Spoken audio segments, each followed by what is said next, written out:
ও চাচি, আমনেরও তুমি মেলা দিন পর দেখলাম, তা কেমন আছেন? মোর ভালো থাওয়া শেষ হয়ে গেছে, 2 মাস আগে তোমার চাচা মরিয়া গেছে। আরে ভাবি, এ আমনে কোন কি, ভাই মরছে কবে? ওরে মাল্লা হালার পহালা, যেই হনস মোর জামাই মরিয়া গেছে, এখন চাচি থেকে বাবি হইয়া গেছে। 5 লাখ 6 লাখ টাকা খরচ করে বিদেশ আইছি, এটা বড় কথা না। বড় কথা হইলো ফাউনাদার বাড়িতে বয়ে থাকে। শোনো না, তোমার জামাটা না খুব সুন্দর লাগছে জানো। যতই প্রশংসা করো, শাড়ি তোমাকে আমি কিনে দেবো না।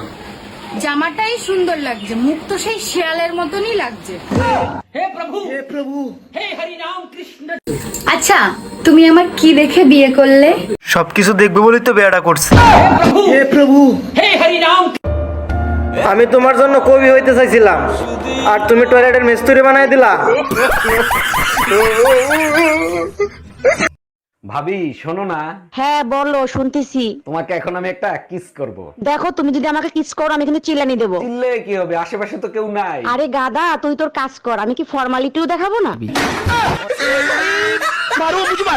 জামাই কই তুমি, তাড়াতাড়ি এদিকে আসো। শালা শ্বশুর বাড়িয়েও শান্তি নেই। কে জাম্মা জান, আপনার মেয়ে কি মরে গেছে নাকি? এসব কি বলো জামাই, সকাল থেকে মেয়ে বমি করতেছে, যাও মিষ্টি নিয়ে আসো, সুখবর আছে। আরে কিসের সুসংবাদ, লেবুর রস করে খাওয়ান, সারা রাত বসে মদ খাইছে।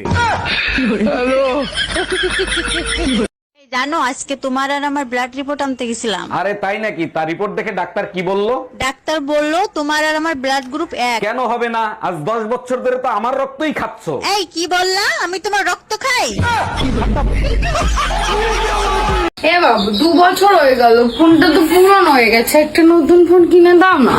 দেখো চলে না, হ্যাং করে, কাঁপে, সে কেমন কেমন করে ফোন। তোমার সাথে আজ 8 বছর ধরে সংসার করতেছে, আমি কিছু কইছি?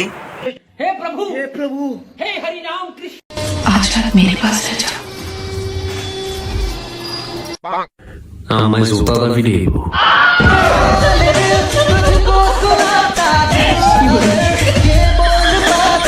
অনেক সহ্য করছি তোমারে, আর না, এর একটা বিহিত আমি করেই ছাড়বো। আমিও তোমারে অনেক সহ্য করছি, আর না, এর বিহিত আমিও চাই। কি সহ্য করছো তুমি? আমি কি তোমার মতো প্রত্যেকদিন মদ খেয়ে আসি? মদ খাও না ঠিক আছে, প্রতিদিন আমার রক্ত তো খাও।